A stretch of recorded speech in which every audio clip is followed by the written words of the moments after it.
my song. Let's sing it. It's gonna be fucking awesome.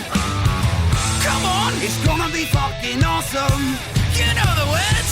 It's gonna be fucking awesome. That's insane. It's gonna be fucking awesome. Yeah! Hi, everybody. It is me, Jesse Blaze Snider, the coolest man alive, coming at you on a Saturday.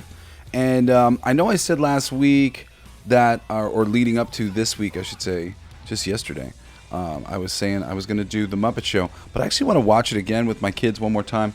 I just take some notes and stuff, because I want to celebrate the joy of the things that they got right, which is the majority. You know, they really got the bulk of the stuff right. Is it the greatest ideas? As somebody who's been trying to write, I've thought a lot about this, and I have a lot of really good ones.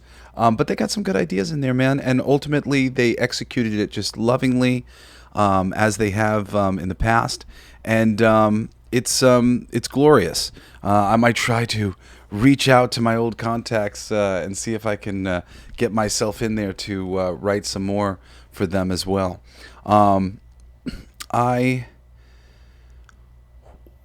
Well, it's been a really slow kind of news day, so I've been doing a lot of these celebrations, and there's things going on and shit, but I don't know, nothing too exciting to talk about. So it just brings me to my long list that I went over on that big episode that I did a while back now, of things that I want to celebrate that are big fandoms of mine. And today we're going to talk about Lobo. I'm a huge fucking Lobo fan. And we're going to get into some of his greatest appearances and stuff. This is kind of a comic book recommendation episode, the most, because that's really what I want you to take away from, because some of his first appearances, some of his reappearances when he was sort of rejiggered a little bit by Alan Grant and Simon Bisley are really just amazing comics, and we'll talk about that in a little bit. First, I'll just say, have you noticed we're fucking 6 days a week, and that Monday through Friday I do recommendations for music on Monday, animation on Tuesday, comic books on Wednesday, Thursday's live action films, and Friday is documentaries and comedians and all sorts of cool stuff. And we've been doing it for almost 6 months now, so we're probably at least 25 options for each one, if you go and look back. And that's not to mention all of the recommendations that we've been making for ages on the show before it was Coolest Alive and when it was Coolest Geek Alive. Lots of great recommendations for films and televisions and fandoms and all kinds of stuff just like this. So go back and check that out. Also, I finally did a new episode of All Your Favorite Bands Suck, my music podcast, where I recommend all my favorite bands. It's actually on my favorite contemporary artist. His name's Grandson. He's awesome. Not particularly well known, but he had some songs on the Suicide Squad soundtrack. He's come up a little bit here or there, I think, but love Grandson. Highly recommend you check out the cast about his music catalog, because it's a good one. And there's 53 other bands that are my favorite bands that you can check out. And then, of course, every Sunday I do a show called Everything They Don't Want You to Know. Last Sunday we celebrated on behalf of all conspiracy theorists who have been exonerated. Not that we necessarily wanted to be, but at the same time, at this point, knowing this long and this much fucking evidence that we've amassed before the obvious shit that just came out in the fucking Epstein files, we've known what's been going on for a long time. So it's just a lot about that and so many of the things that came out and all the different ways in which we've been, yet again, exonerated. The idea of the conspiracy theorist is so stupid. We have a new theme song as well called Conspiracy Theorist. So you can check out Everything They Don't Want You to Know every Sunday, wherever you do your podcasting. All Your Favorite Bands Suck is still not available on Spotify, but we're going to get it up there soon with the new episodes. What else do I need to tell you? Oh, yeah, well, if you need to get in touch with me, I'm JBS at blacklightdistrict.studio. And blacklightdistrict.studio, that's my company. You can go there. All of my music catalog, all of my comic books that I've created with this company and produced with this company are all available for free on the website. It's a cool place to go hang out. Anyway, without further ado, Lobo, man.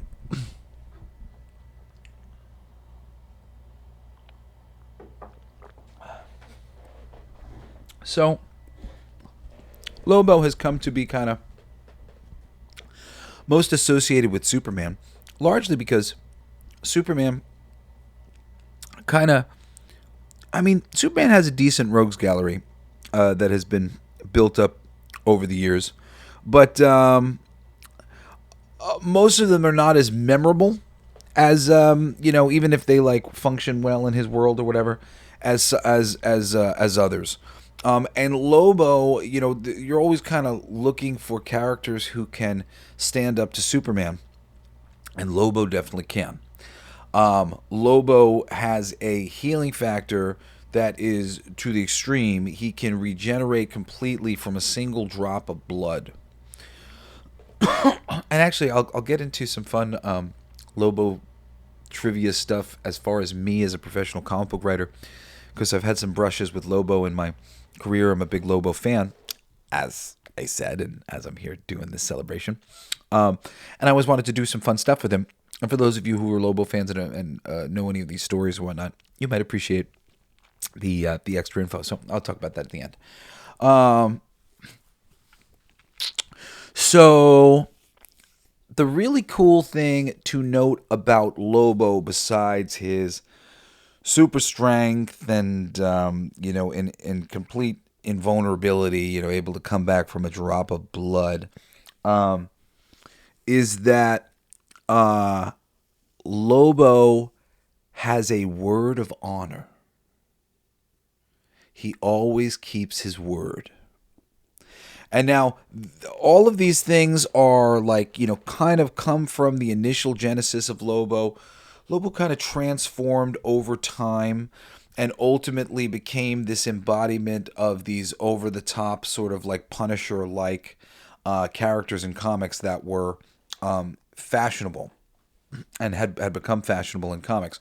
So Lobo came along as like this, like almost goofing on them because of the level of how extreme he was, and or how extreme he became, especially. His origin, which I love, and like one of the things that I love the most about comics, is a character like the Juggernaut, or a character, let's say, like the Blob, who both represent absolutes of power. The Juggernaut cannot be stopped. The Blob cannot be moved. Mjolnir can only be lifted by someone worthy. The madder the Hulk gets, the stronger the Hulk gets. And lots of people like to argue that one, but I love that one, and that one's a really good one. That's what really makes the Hulk a compelling force.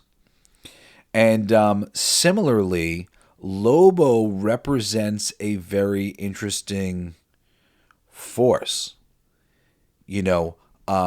He, in the beginning of his existence, he killed his entire race so that he could be unique.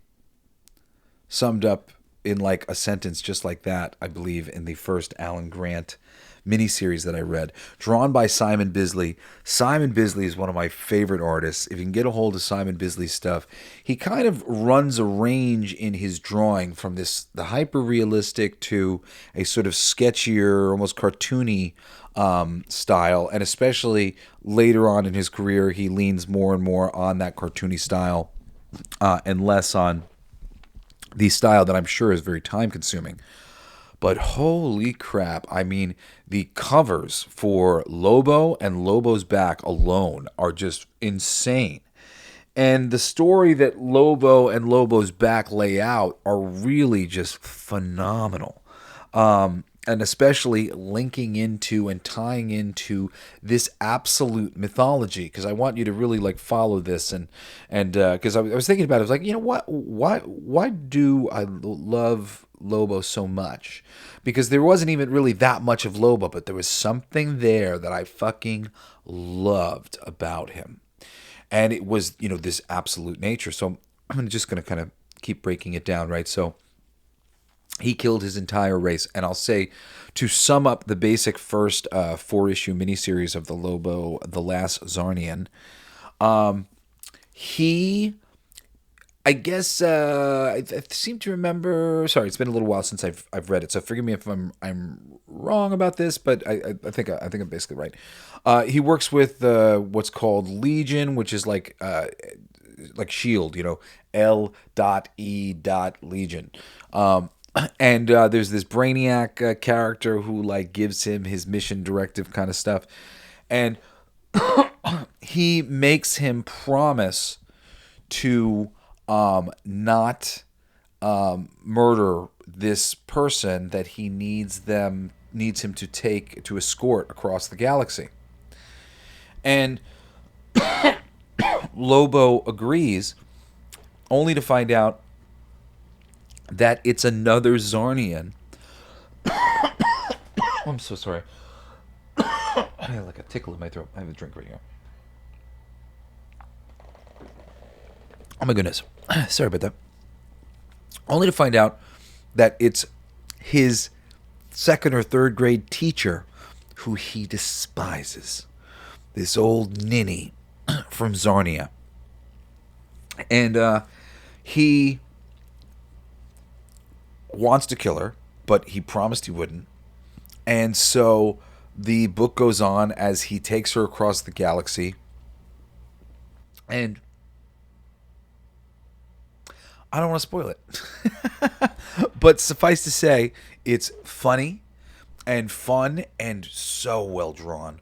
Alan Grant, the writer, is a favorite of mine in comics. He's one of these guys, kind of like Chuck Dixon, who just kind of like at a certain point in time, work from him seemed to evaporate, even though his style was still great and his writing was still great. I've read a lot of Alan Grant. It's been a while, so I'm not going to remember everything, but I was thinking earlier and I was remembering that I've read some Judge Dredd by Alan Grant. That was great. A lot of Batman by Alan Grant. And this Lobo stuff, though, was the stuff that just it made my life. So, suffice to say, Lobo's the last Czarnian, and in the second book, and I don't remember all these things or exactly, which is good because I'm just gonna frame it out, with the parts that I remember that are pertinent to the conversation I want to have. But essentially, the second trade paperback, Lobo's Back, which I know there's a cover with him with angel wings. It involves him being dead and basically being rejected by heaven and being rejected by hell. Hell doesn't want him. Heaven doesn't want him. You've got this guy who can regenerate from a cell. He's very hard to torture. But heaven doesn't like having him around either. There's parts where they're reincarnating him. I remember there's a Lobo squirrel at one point. It's very humorous. It's really, really great. Includes lots of great kind of sketchy stuff from Simon Bisley, but also a lot of that great detailed stuff from Bisley. And in Lobo's Back in particular, the balance of the two things, the hyper detailed work of Simon Bisley, and I mean, just like type in Simon Bisley on your phone or wherever you are right now and pull up some of his work, you'll see like it's just amazing. Like the paintings, the drawing, like I don't even know what he's doing on some of these covers. He's so talented. And some of his better cartoony things are really wonderful, and they really play well here in the Lobo's Back trade paperback. So Lobo and Lobo's Back are like the first two miniseries. From there is a ongoing series. Well, there are specials, and there's an ongoing series. And I'll just mention the ongoing series first, just because I did mention it. Of the ongoing series, I've only read spotty bits of it, so I've never been able to get like the full narrative, but they were fun. I had a nice time reading the bits that I did, but I can't really comment on it in terms of like longer story arcs or anything, because I only just happened to get my hands on a couple things and I went, oh, Lobo, you know, and I read some stuff because I love him so much. But I was, I mean, you know, disappointed because I'm just reading a single issue into the thing or whatever. So I remember being like, wow, these aren't the blah, blah, blah. And it was built up a little bit big for me, and I didn't like it as much as I hoped I was going to, but still, it's awesome. There is what's called the Lobo paramilitary special, where he is hired by the Easter Bunny to kill Santa Claus. And Christmas paramilitary Christmas special, maybe that's it. Paramilitary Christmas special. I'm sure this thing is collected into something. I think I saw an Alan Grant Lobo collection, which I'm sure like a bunch of these things are collected into. You know, I eventually got a hold of that myself as an individual issue. I read those two trade paperbacks first. Those were two of my favorites. I just loved. It's just beautiful looking, and just it was so fun, so great. And the point before I go on any further, because there's another special I want to talk about.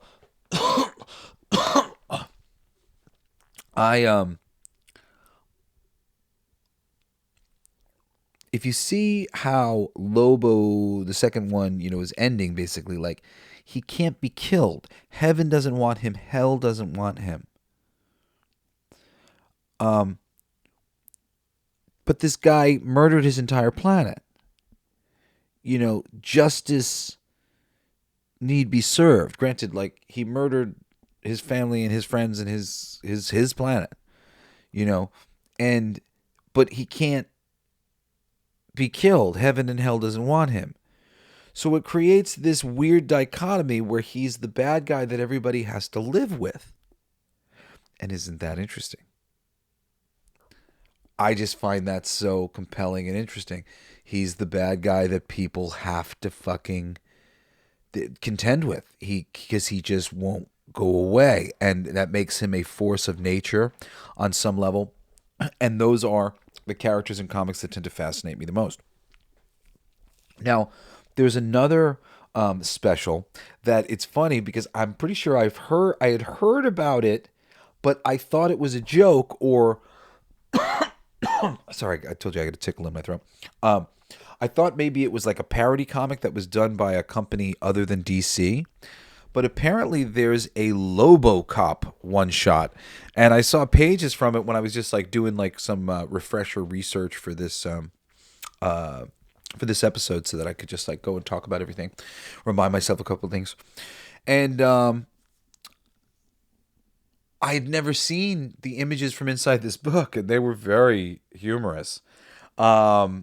And I think this is from around the same time as the paramilitary special, which I said I'd been a little bit disappointed in, but it was built up, and I was a huge fan of Lobo and Lobo's back. I was, you know, it was big pants to fill for me for those things. But Lobo is a super fun and you know, fun and enjoyable character. And beyond the comics, and actually before I say beyond the comics, I'll mention a couple other things because they've done some great things with him. You know, he had kind of become friends with space dolphins at a certain point in time. You know, his cosmic motorcycle riding through space, this cosmic biker image is awesome. You know, he's often been depicted with this great dog that Simon Bisley would draw that was adorable and tough and cool, and I used to have little action figures of him. Beyond that, the thing with him having a word of honor, a lot of writers have been able to just utilize that in some great storytelling and do some great things with him here or there. He has become, you know, a decent foil to Superman and the Superman family because, like Darkseid, who kind of got folded into the Superman thing as well, because basically when characters that can stand up to Superman come along, they just kind of get adopted into his mythology eventually because somebody goes, oh, it would be great if those two fought. And Lobo is a fun thing. You know, he doesn't give a fuck. He's a real bad guy. You know, he's just selfish and self-indulgent, but has a sense of humor because he's fucking eternal and whatever else, and that's great. That plays off of Superman really good, and lots of people have been able to tell some good stories there. So usually when you see Lobo show up in Superman, it's always fun. Beyond Superman comics, he's been used at different points. They did some really shitty things with him in the New 52. Eventually, they brought him back to form, and occasionally cool things are done with him, and occasionally not great things are done with him. But the foundations that were set by the long-form storytelling that led to him growing as a character that people were interested in enough that they wanted to do something with him, and as they continued to have him in Legion and build up who he was, the explosive thing that he really came to be through these Alan Grant, Simon Bisley comics are absolutely where it's at. So I recommend them the most. There are some things that were done afterwards. At the time, I'll say Scott Ian from Anthrax was doing a Lobo thing. I was doing a Dead Romeo thing at the time. Dead Romeo, which I created for DC Comics. But the idea was floated for me to take the original pitch that I had given them for Dead Romeo and to do it with Lobo, which I had Lobo showing up in my original pitch from Dead Romeo from being in the ninth circle of hell, which is treachery, because he had killed his own family. That somehow they had figured out how to trap him in the ninth circle of hell, and he gets released to come and kill Dead Romeo. The original storyline for Dead Romeo was about one soul from each level of hell being released to kill him. Or I should say one murderer from every level of hell. And it was a little based on Dante's Inferno. It was very... I don't know what you want to call it. It was very cool. Very tied into the DC universe. Half of the characters or more... Well, not more. I think like 5 of them were characters from the DC mythology who had died that I was bringing back, that it made sense for them to be in that circle of hell. It playing, the circle of hell thing playing into the personalities of the people. There was just a lot of really cool layers of things. So they basically told me they wanted me to do Dead Romeo as just vampires, which I managed to get them to give me a little leeway on that, but just vampires. And then they bring me back to write a follow-up miniseries to Scott Ian from Anthrax's Lobo miniseries, where I could do the 9 Circles of Hell thing with Lobo. So I was like, okay. and I rejiggered my Dead Romeo thing to make it like their thing. But that never happened. The dickholes. Sorry, I'm being a dick. But in other media now, they have done some pretty cool things here there with the main man, that crazy Bastich. And I thought I would just talk about a few of them. One of the first ones ever was I think it's Pat Garrett or whatever his name is, the guy who plays the brother on Everybody Loves Raymond. He was Lobo with his super deep voice that he's got there, and that was I'm trying to find something, by the way. I'm trying to find the original notes that I had written about the whole thing. I'm probably going to remember everything anyway. But he was on Justice League. Oh, no, sorry. Before he was on Justice League, he was on the Superman animated series. For those of you who are into the Bruce Timm universe, that animated universe, the Batman animated series, then the Superman animated series, and then the Justice League animated series, Justice League Unlimited. It's awesome. I highly recommend that. I think I have in episodes past. But really, the Lobo depiction, you get a 2-episode Lobo thing with Superman that is fun. And then when he comes back for just a little guest appearance on a Justice League episode, and then you don't see him again. But in the lauded Young Justice animated series, he comes in and whoops some ass on the Young Justice kids a few different times. That's great. I mean, I still haven't seen all of Young Justice, but I've seen like lots of Lobo clips. Like I think as much as has ever been like released, I still want to watch the whole show because obviously I'm missing a couple things. But he's great in there, and he's made a couple other little appearances in some of their direct to home video releases and things like that. That have been okay. But on TV, on that new Krypton show, which I wasn't interested in watching, but again, it's another one where I've watched like as many clips as I could get a hold of. They definitely did some fun stuff with him. I just didn't care about fucking Krypton and whatever else, but I did care about Lobo enough to watch. They gave him like some regional accent. It was kind of Australian or something else like that, and he was passable and cool. They end up like ripping him in half, and he comes in with a cool kind of vibe. I mean, a cool kind of healing. I don't know. He's just sort of like appears out of nowhere. I don't know, maybe from that drop of blood, and it just like starts like chatting with them as he's slowly stitching himself together. It's fun stuff. His first appearance, to go back for just a second as well, was in Omega Men number 3, which I never read. I kind of just had a passing understanding of like his older affiliation with Legion, Legion, but whatever, because that was like his what do you call it?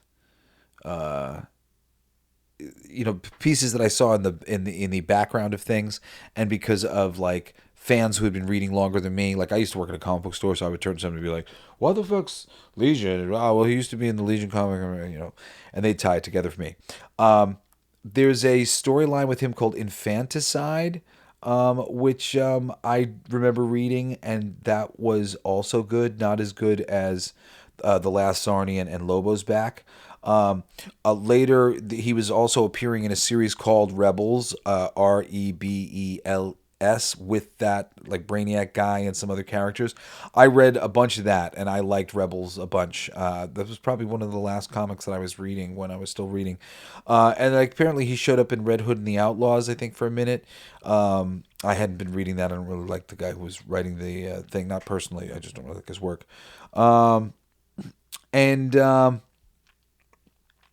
He's had some notable guest appearances, some that I've really enjoyed, like in Hitman, The Demon, Starman, and later in The Authority, and then more recently in some of the stuff that like I passed on to my daughter, or I should say picked up for my daughter, like Harley Quinn. And he's shown up in Green Lantern and Teen Titans and some of the more traditional things beyond Superman. I was just asking them to pull up like all major appearances, and I'm just looking through all the stuff that like I liked and all the stuff that was cool. He's definitely, again, he is one of these hit or miss. Not the character's hit or miss, but just like how he's handled. Sometimes he shows up and he's like really lame, and then other times you're like, awesome, they nailed it, they got it.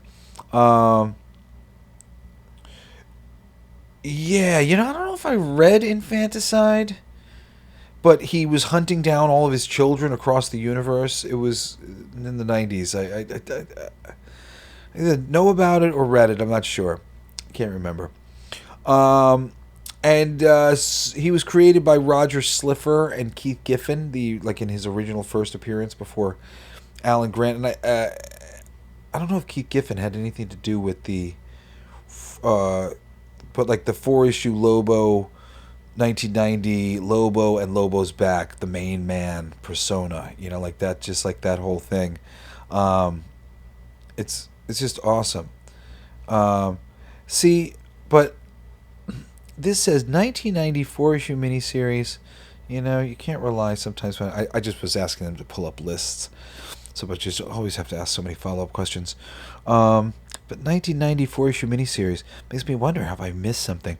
I got to go in and I saw a trade paperback or two when I was researching this that I'd never seen before, and I wondered if maybe they collected some stuff that I hadn't read, like the thing that I mentioned earlier, the Lobo Cop, which I'm really excited to read, actually. Okay. So just to finish off his animation appearances and TV, whatever, you've also got, I said Young Justice, I said Krypton. You've got Justice League Action. He made a small appearance in one episode. You got Teen Titans Go in one appearance. I don't think I've seen his appearance in Teen Titans Go. And then the direct-to-animated video, Superman Man of Tomorrow, where he's got a prominent villain role in there. And I haven't seen that whole movie. I've just seen clips of that one, too. But then he shows up in a bunch of video games and is great. Oh, by the way, he also makes an appearance in Injustice because he's part of that game as well. There's an Injustice movie and he's in there. But the Injustice game is great with fucking Lobo. I've played as him a lot.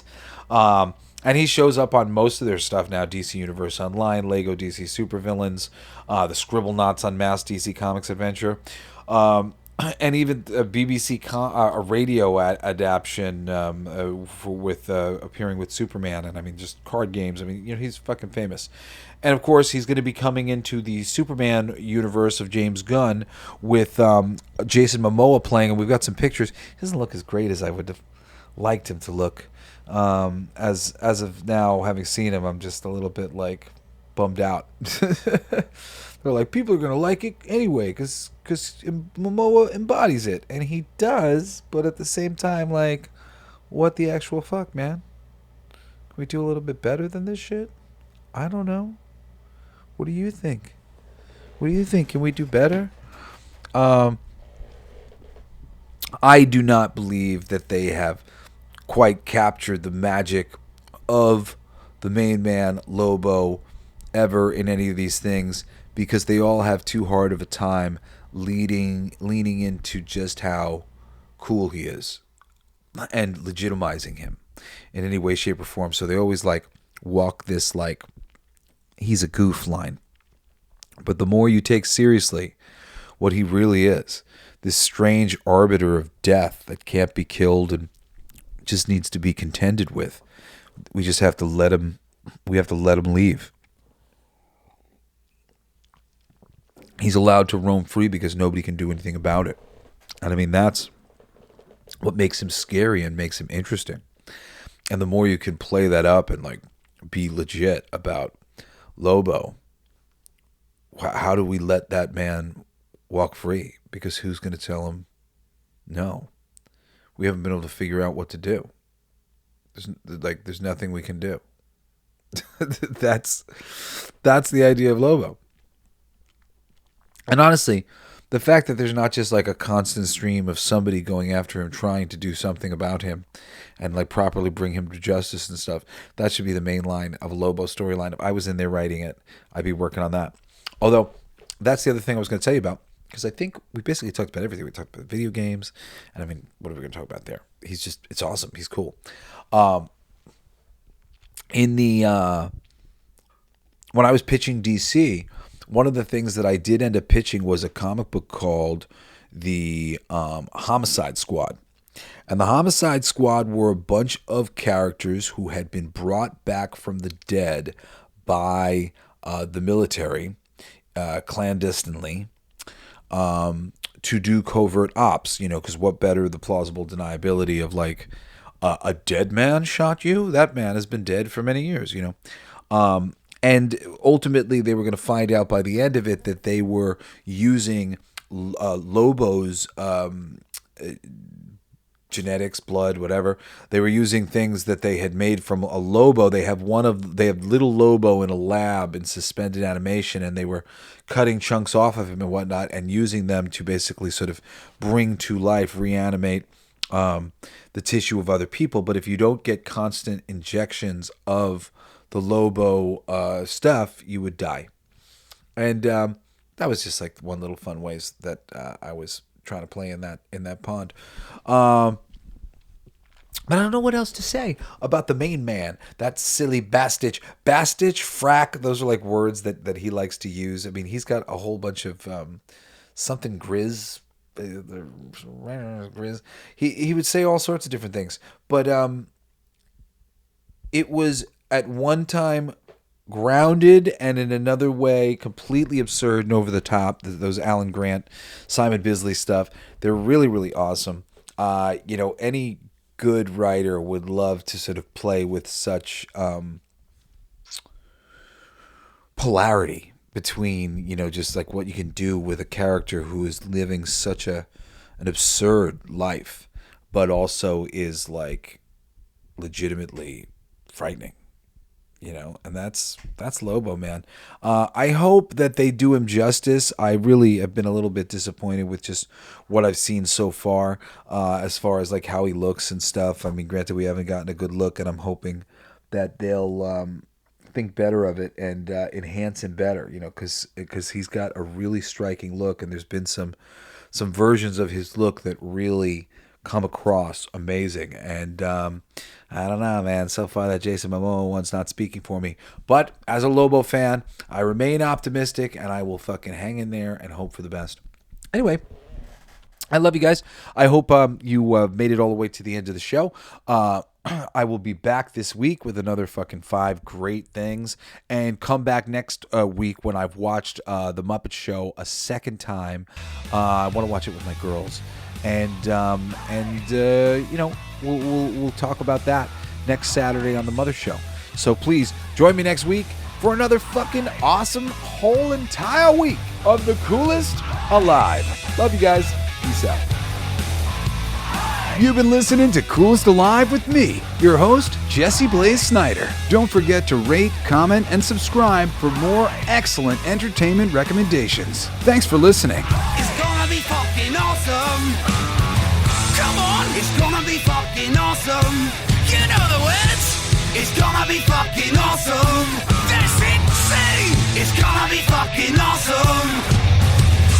Yeah!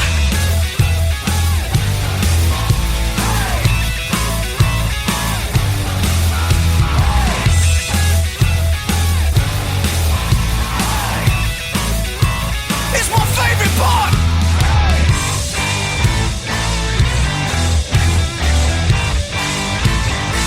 Isn't that heavy?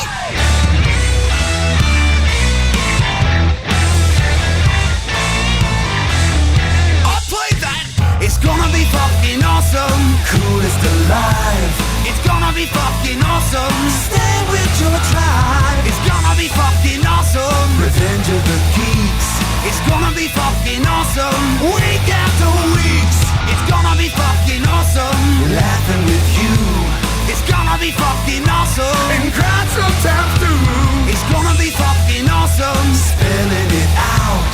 It's gonna be fucking awesome. Making you shout.